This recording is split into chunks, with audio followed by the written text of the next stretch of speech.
Storygram Network.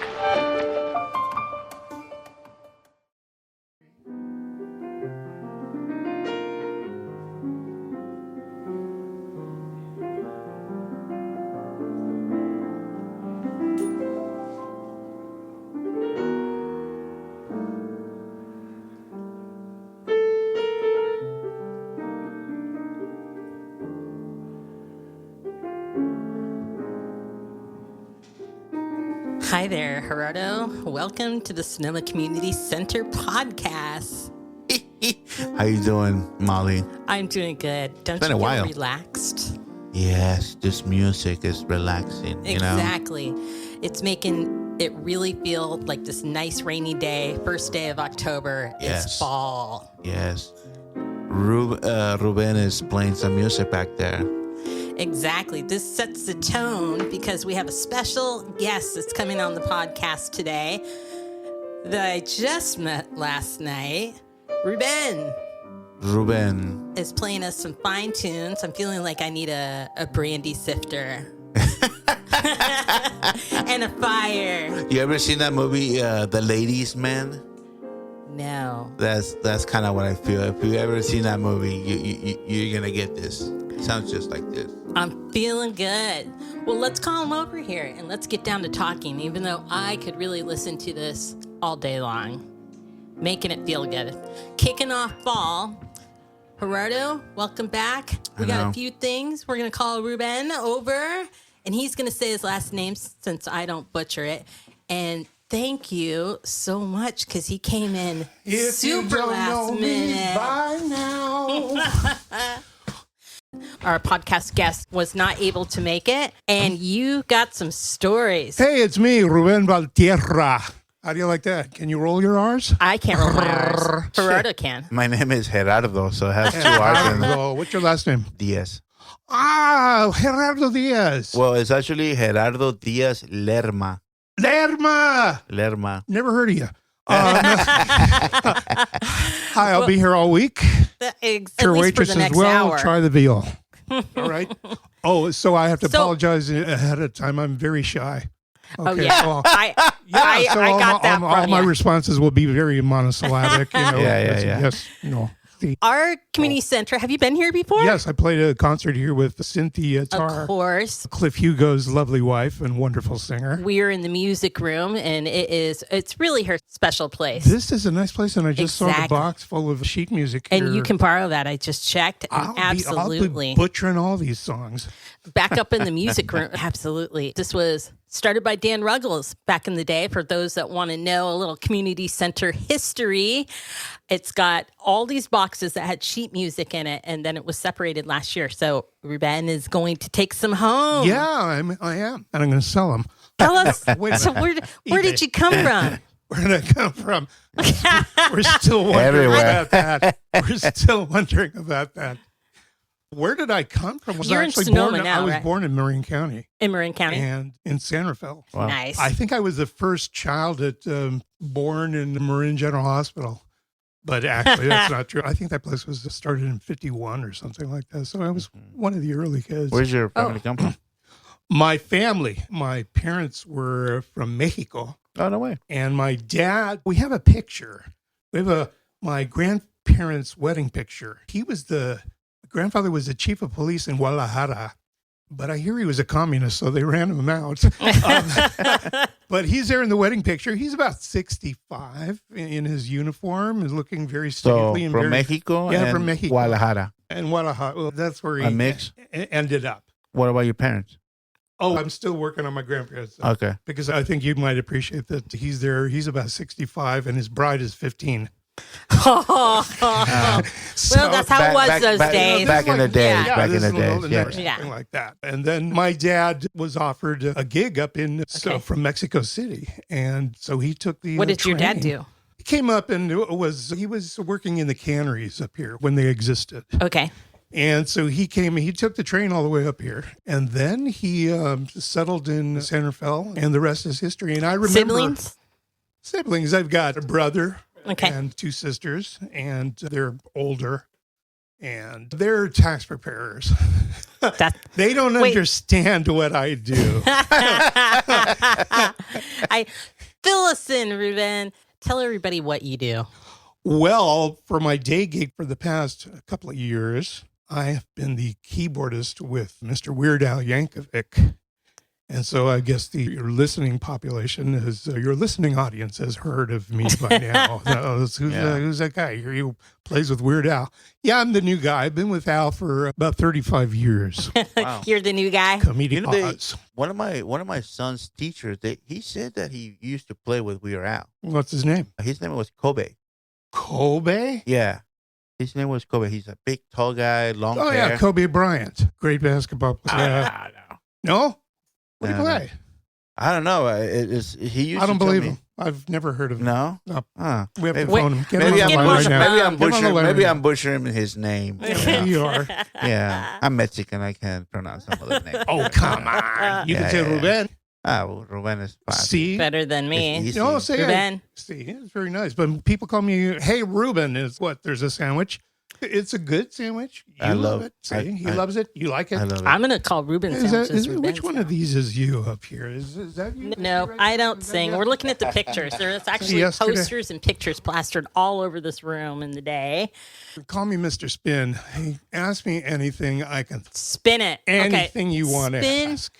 Your 35 years. How did you meet Weird Al? I fell on my head. Okay. And I got the gig. You got the gig. I was asked, when I first got to LA, I was like this up and coming, I was this new kid in town playing jazz fusion. Okay. And salsa and stuff like that. And was there, before you got there, was there a scene in Marin? No, I actually went to school in Santa Cruz, at UC Santa Cruz. That's where your son is at. Yeah, back when hippies were relevant. Where's your son? UC Santa Cruz. Which college? You're paying for it. You better know. What do you mean? What college? There's a bunch of colleges within the Stevenson. Yeah, it's more for liberal arts and English stuff like that, literature. Yeah, I was at Merrill. I think he wants to do biology. So I was at Merrill. We majored in cannabis. I did not say that. Okay. That's okay. This is California. Oh, you're right. It's Sonoma. There's no hippies here. Yeah, so Santa Cruz, and then you I turned into a big fish in a small pond. I started playing after I graduated from school back in about 1980. I started forming my own bands, playing stuff like Chick Corea, Herbie Hancock, Larry Carlton, Lee Ritenour, the Brecker Brothers, stuff like that you guys wouldn't know about because you I know live Herbie in Sonoma Hancock. County. My dad was totally into it. They were friends of Jerry Garcia. How's that? I do know Jerry Garcia. Oh, really? I don't know him, How but would you not? my uncle built guitars for him, Doug Irwin. Irwin. Yeah. Okay, cool. Mm-hmm. Did he build one of the special tiger, ones, the wolf and the tiger? And the wolf and the rose, okay. Yeah. Mm-hmm. See, I know my history. Yeah. Since their offices were just around the corner from my home in Santa Fe. So it's like we knew all about them. And I would have liked to play with them, but I was too young. And at the same time, I didn't want to die. All the rest of their keyboardists have. Yeah. It's almost like Spinal Tap, where the drummers all blew up. They like imploded. All their keyboardists? Right? So all the keyboardists, they it's all a cursed position. So never mind. That's some rock and roll lore right there. So after I got to be a big fish in a small pond in Santa Cruz, I said, I got to do it. I was scared about it, but my friend gave me a book saying, feel the fear and do it anyway. And I moved to LA. About a year into that, I was making the rounds. I was already older. I was about 35. So it's like I didn't have any time to waste. I went around and met everybody in every circle, whether it's R&B, jazz, fusion, pop, salsa, funk, the whole thing. Hustling to get a gig. Just to be seen, just to be heard. Forget being seen, but just to be heard. And I was asked to do a 20th anniversary special for Dr. Demento. The great radio personality. Yeah. We used to listen to him in the late 80s. And so he was bringing in, he had a lineup of these people he had an orchestra, and he had a lineup of people, including Bobby Boris Pickett, the guy who did the Monster Mash, and all those kind of people. But one of them was Weird Al, who had gotten famous through Demento. To make a long story longer, thank you very much. Really, I really am shy. Oh, yeah. Please take my word for it. I'm just totally believing it. He doesn't believe it. I'm a terrible interviewer. He's shy. I turned to the rhythm section, And he turned to the guitarist during the rehearsal while we were on stage rehearsing for that broadcast. We were going to back up everybody. Weird Al, all the people, the guy that did the Purple People Eater, this and that, all these people, crazy people. And I turned to the guitarist and I said, what's your story? And he goes, oh, the rhythm section, we're all Al's band. You're a Weird Al's band? Yeah, we are. And I go, where's your keyboardist? And I'm new in town. Right? Yeah. And he goes, oh, well, Al doesn't really have one right now. And I'm like, cha-ching. So Shy Me was asked to do some shtick with Al. Okay. Let's just say that I patted my part so hard that when I was supposed to keep interrupting Al with my piano. He was trying to talk and be sensitive, and I'm here just going nuts on him after a while. He comes up, he's supposed to poke me in the eye. I'm supposed to go, ow. People go, aha.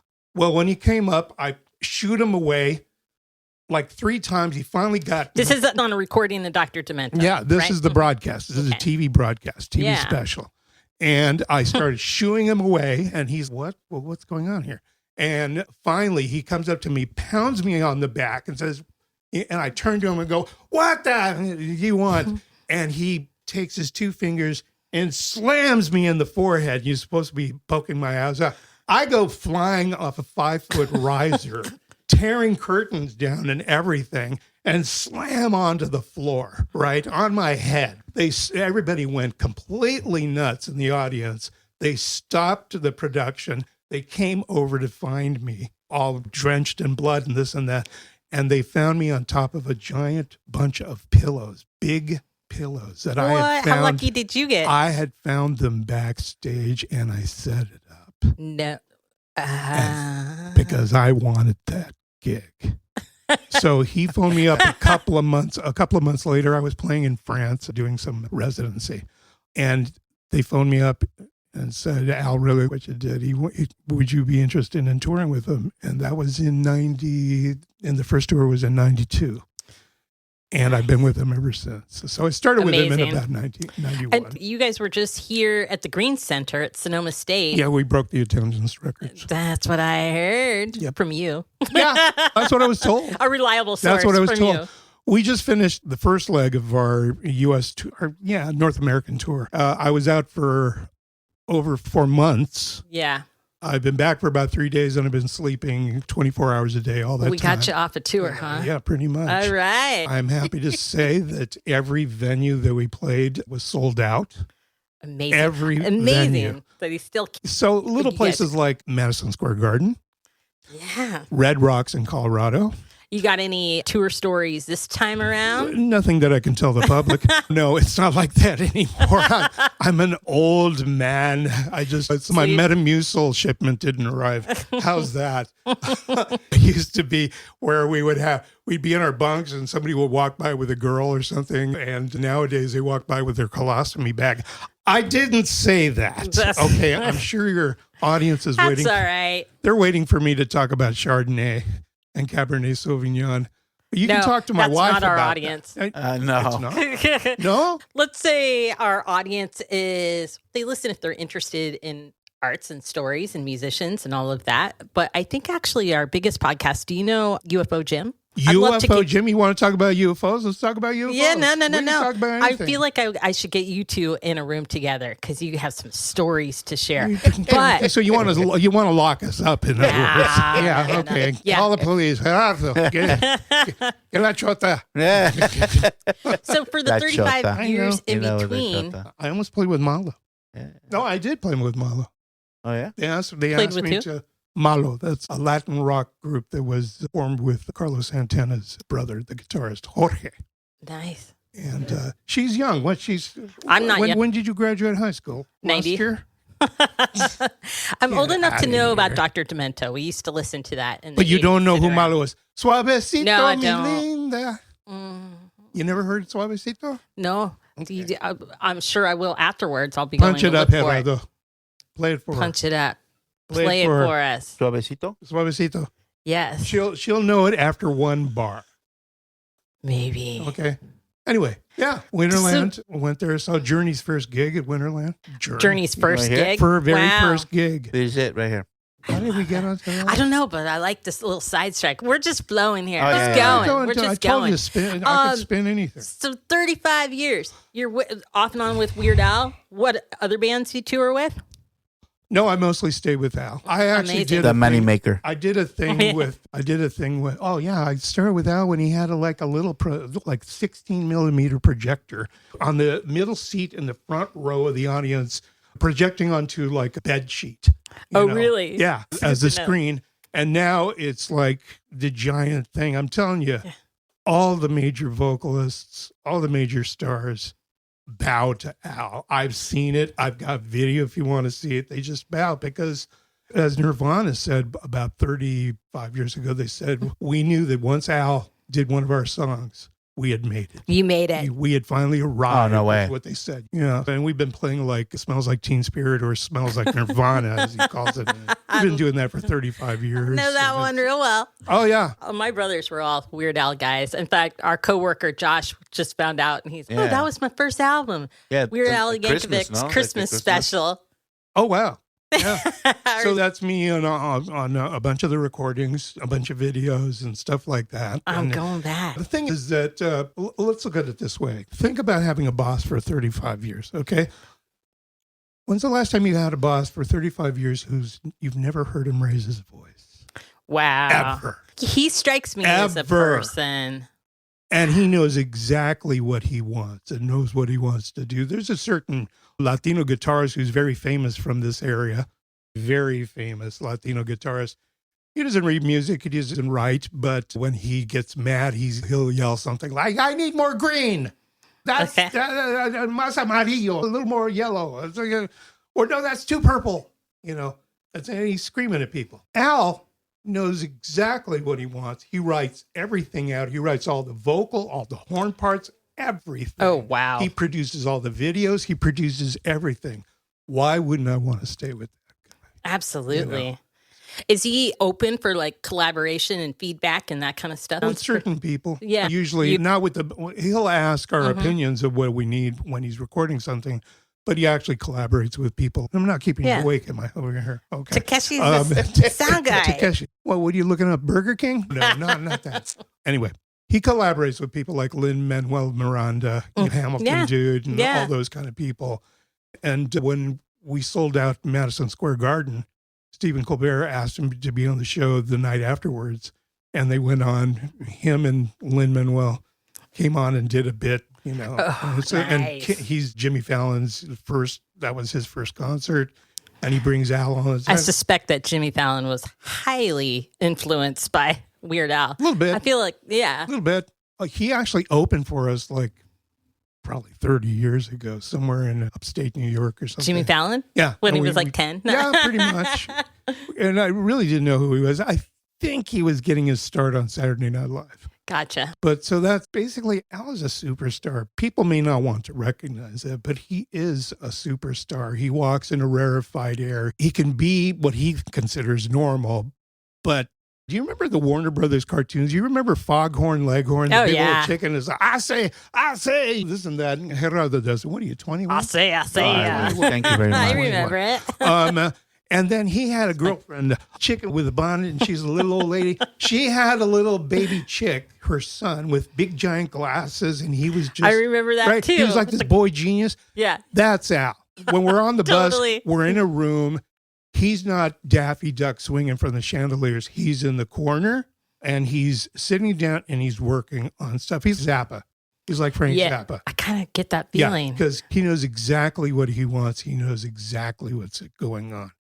He called me out when I added an extra note during the first rehearsals when we did Eat It. When I was learning that with them. I love that song. Just eat it.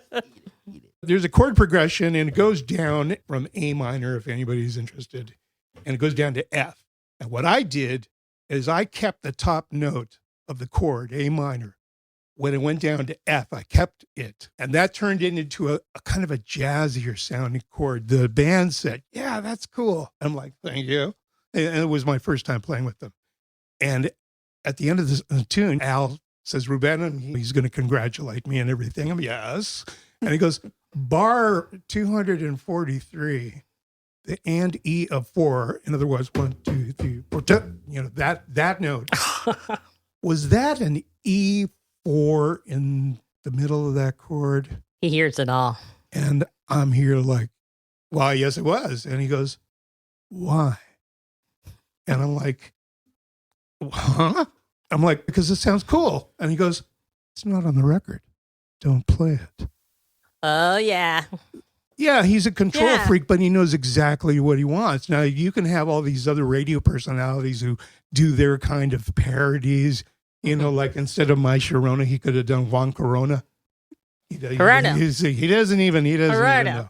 He doesn't even know. Talking to you, youngster. I know. I'm listening, but what you're talking to me right now is I don't understand what you're. Like. No, I segued into the fact that there's other radio personalities who do parodies, but they don't do them that well. It's kind of funny. But when Al does it, it's exactly the same. It's perfect, spot on, and that's what he demands. Just remember you said you liked Nirvana.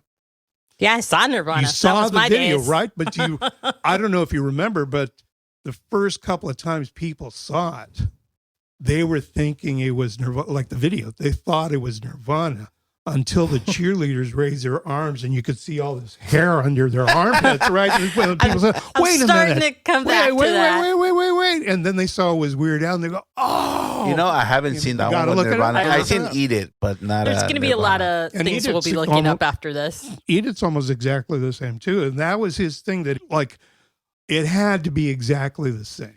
I like Amish Paradise. So when he does the song, though, he doesn't change the tunes, right? It's the same tone and everything. All he does is the lyrics. It has to be perfectly the same. It's just the lyrics that changes, right? Yeah. Okay. It has to be exactly the same so people can't even tell the difference. Can the artist sue him for doing that or no? And the thing is that he's known as being a sweet and great businessman, a sweet guy, because he would talk to all the artists and ask them their permission. Is it okay if I do this? And let's see, his girlfriend for a second, before she went completely bat crazy. Which one? What era? I didn't even use bad words on this podcast. I'm a good boy. Why? I've been around. He called up Victoria Jackson. She used to be on Saturday Night Live. I remember her. Ditzy Blonde. And he says, Vicky, can I speak to Kurt? And she's like, who? Kurt Cobain. Who? And it's before they were famous. He's the guitarist with Nirvana. It's okay. And she went and found him. And he answers the phone. He says, hi, this is Al Yankovic. I'd really like to do a parody of your song. And Kurt said, is it about food or something? No, it's about how nobody can understand what the hell you're saying. and he said, okay, sure. And so that's what he would do. Now he phoned, just on a handshake? Oh, yeah. Or a verbal agreement? Now, he went to Prince, who was one of the biggest guys, right. that said no. Yeah. And he'd ask him for When Doves Cry or something like that. And Prince is like, no. Prince was also a control freak. Yeah. Really? Very well. I've been joking there, but it's sick. Anyway, so was that hard? I imagine that was hard at the beginning of his career. It was Michael Jackson who helped him because he said yes. So he said yes to eat and to beat MJ it, was the biggest. And he said yes to bad. I'm bad, which he turned into fat, and then eat it. Yeah. But management says, and he says, that they asked Coolio about Gangsta Paradise. Oh, he did do Coolio too, and Coolio said yes. And then at the Grammys, they asked Coolio, what do you think about Al doing your song? He goes, oh, no, I'm not down with that. I never said. And it's, so they tried to make a stink out of it. Okay. But as soon as Coolio started getting all the residual checks because people were buying his song again, he was suddenly best friends that's with super Al. smart. All right? Yeah. So that's how that works. Okay. Yeah. That makes. How did you end up in Sonoma? I was in L.A. for about 30 years. I was born, as I said, in Marin. And then I went down to Santa Cruz and was there during the 70s, and a lot of the 80s, most of the 80s. So I was used to that. But in order to further my career and be able to go around the world many times and I'd like to play Wembley. That'd be cool. That's another bucket list. I've already played Carnegie Hall because of Al, Madison Square Garden, blah, blah, blah, blah, blah, blah. But because of Al. So in order to further my career, I had to go to LA. Never seemed like home to me at all. Everybody's Sure. so happy to go home. I'd be landing at LAX and I hate this place. Even though I was in Santa Monica for many years by the beach, but still, it didn't feel like home. So my lovely wife, the owner of the Sonoma Speakeasy.com. That's right, Sonoma Speakeasy, new ownership. Yeah, she's had year, it for almost a year, That's a about great 9 place. months. And you got to come in. I know. You haven't been since we changed. It's not what it used to be. I like to be We can poor talk as well. about this. It's- We'll talk about this in a second. I said, I'm sorry, honey. Just don't want to be in LA anymore. I'd like to go to Santa Barbara. And so we looked. She loved it. But then at the last moment, she said, I'd really like to be with my family. Okay. Closer to my family. And I'm here going, Sonoma County. And She's from here? yeah. And she said, yes. And I said, you're putting me into retirement, because they don't want to hear the stuff that I do up here, and I can prove that. That's why I had to buy a club to be able to play. Really we'll get funny. into that. It's the truth. I said, no, it's like, she says, give it a chance. So we came up here and it's so cool to be back in this area because it's so beautiful. The people are so cool. The lack of stress, the traffic, the traffic that you think is traffic, that's not traffic. Think of the worst place for traffic for you. What, over by the McDonald's in Sonoma? I used to that commute place? from Marin to Sonoma. So Think of the worst. That was terrible. Now think of that on Christmas Eve and what it's like. That's the way it is every day in LA. Oh, yeah. Look, no, thank you. it's like you add insult to injury in that you drive 3 hours to a gig and then it takes you 20 minutes to get home. That's LA. No, I'm so happy to be up here. So happy. But I came up here and I hooked up with the great Cliff Hugo, the finest bass player in Sonoma County, who played with everybody from Ray Charles to Supertramp for years. Melissa Manchester, he was on tons of recordings, and he was one of the first call guys in LA. So he's up here. And then the great Kendrick Freeman, the finest drummer here, the biggest ears. He hears everything, and he's having a conversation with you while you're playing stuff. He adds to the conversation instead of just keeping time. Oh, great. So That's a good drummer. yeah. And so I met up with those guys, started my trio doing Latin jazz, doing modern jazz, not Dixieland or anything like that. No, modern jazz, Chick Corea, Herbie Hancock, all that kind of stuff. I'd be knocking on the venue's doors. Hi, I'd like to do a gig here. I was like, okay. With all due respect to the listening audience, I loved the Grateful Dead when they were relevant in the late 60s and the early 70s. Okay. I grew up around Jerry Garcia, Phil Lesh, Bob Weir, all the guys. Much respect to them. But that, and Gerardo's here going, Grateful who? Did they Wait, sing a Los song Muertos Agradecidos. Did they sing a song called Friend of the Devil? Yeah. I love that song. Beautiful song back in 1970. But to keep holding on to this stuff after 70 years, and that the venue owners who would say, and this was the next part of my conversation, I'd ask them to, if I could bring my group in, they go, do you play any Grateful Dead? I would, before I could get to the O part of no, the door was already slammed. Yeah. Okay. Wow. I'm not kidding. Okay.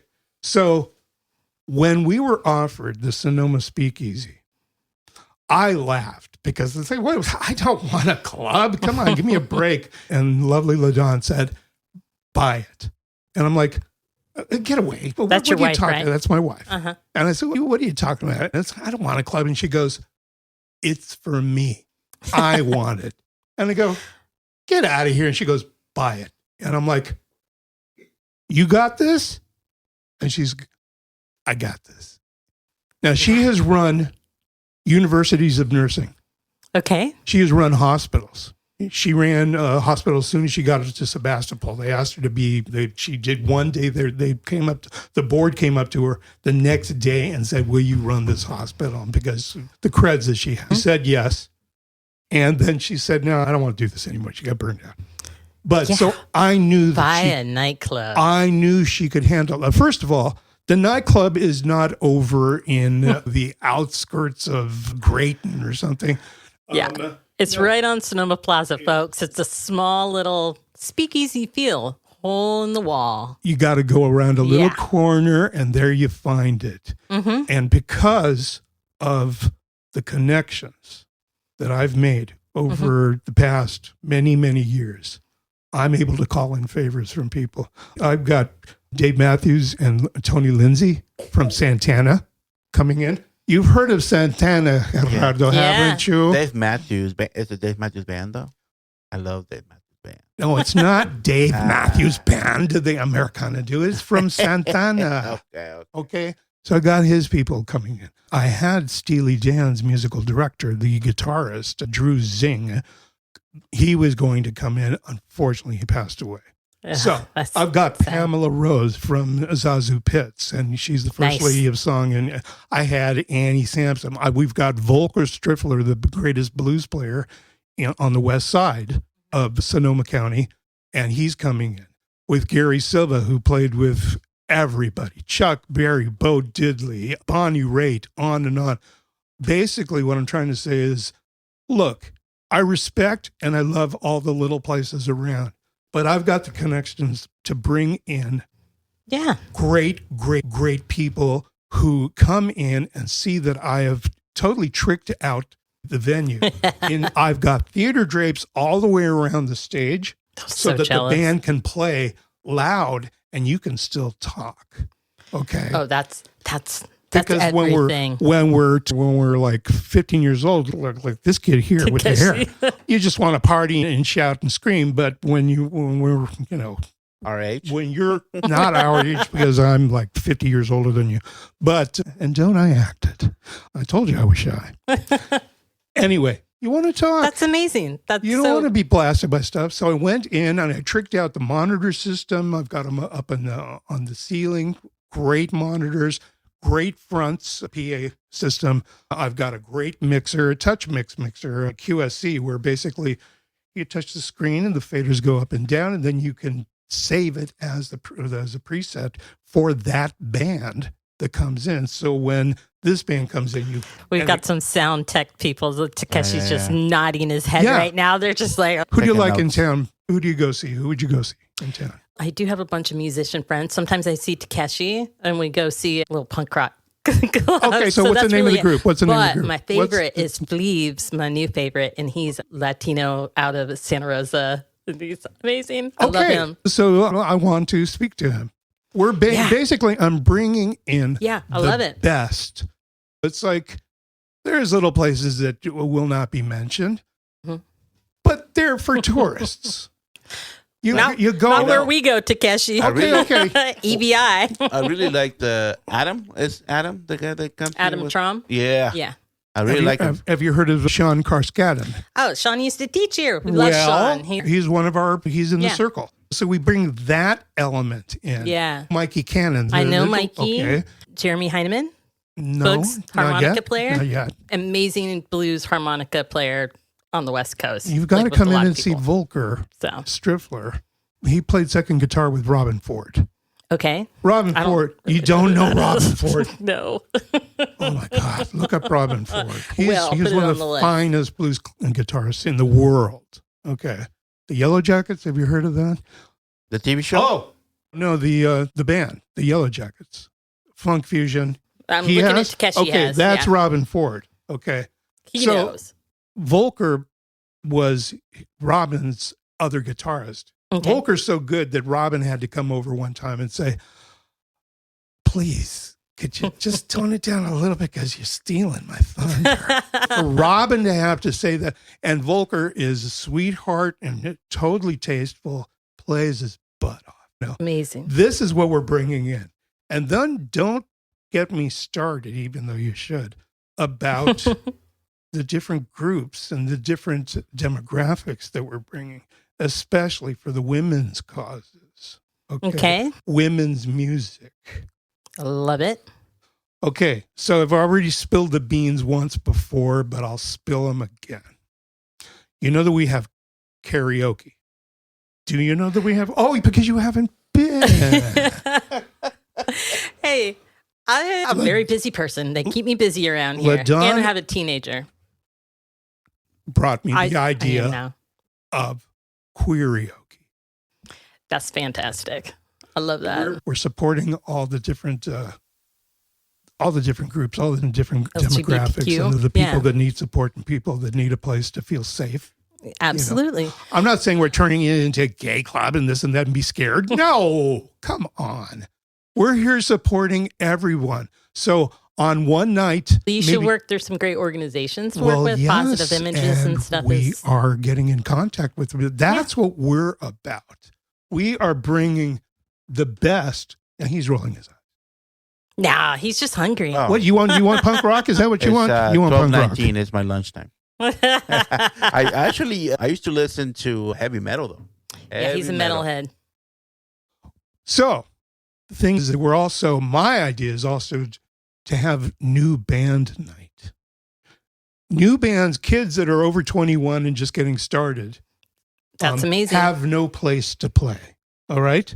Most of the places around are catering to tourists. They just walk through, sit down, have a French fries and this and that. On the plaza. Yeah. And they don't.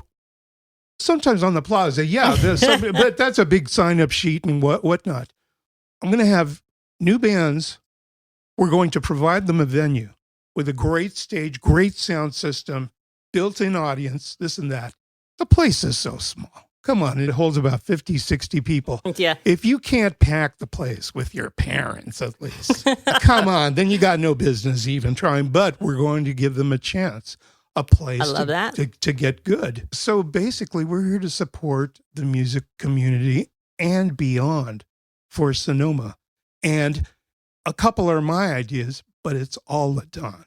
Ladonna's the one. I know that she is already becoming a power player in the business community here. And it's not because that she's interested in the business. She was a caregiver for all of her life.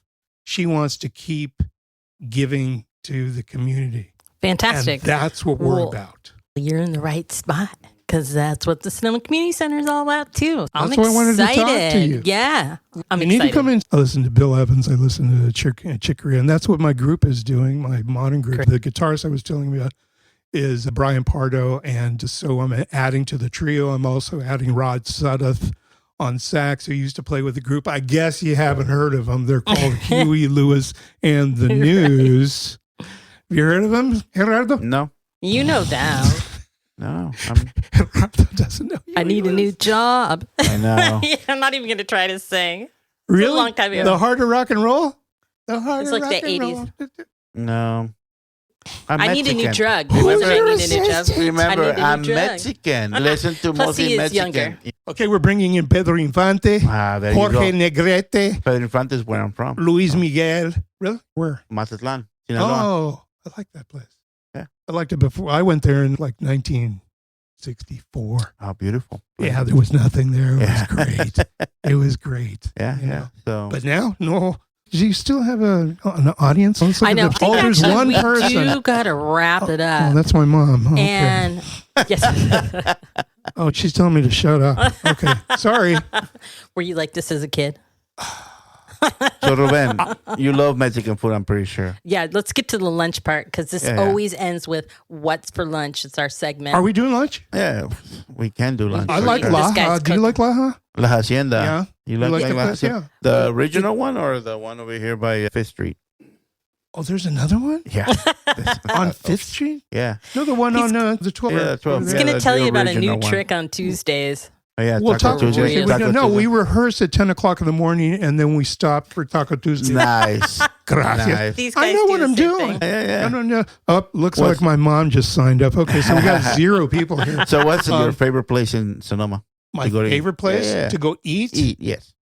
It's been Laja for quite a while, but Yeah. Laja during the day and then La Bamba in the night. At nighttime. If you find a better place than La Bamba, you tell me. Because For me, La Bamba was really good back in the 90s when Really? the sir was running it, the main guy, Okay. He was El good. Jefe. El Jefe. Now it's the kids. Oh, right. Well, it had a different name? Yeah. All I know is, look, it's got I know La Bamba ever since they've been here. right across from the... They actually used to be right next to El Brinquito, which used to be the other Mexican market where it was La Morenita. They were right behind it in the back. Oh, That was okay. the original La Bamba. That's near where I live. Yeah. But now, what's it called? Costa Tacos. One of my We favorite love places. Costas. Okay. Costas. Yes. Where's you it gotta near? try them.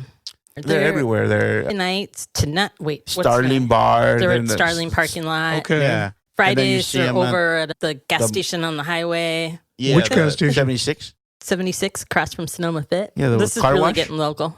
The car Oh, wash. that one. Yeah, Oh, okay. And okay. then you find them at the farmer's market too on On Friday Fridays in the morning. morning. Okay. Yeah. Yeah. Yeah. They're delicious. One of my They're favorite really ones. good. Costas. I'm down. Delicious. potatoes and- Yeah. Okay. Delicious. Anyway, should we wrap it up? Yeah. It sounds like we're I'll hungry. go for another hour. I know you. You know me.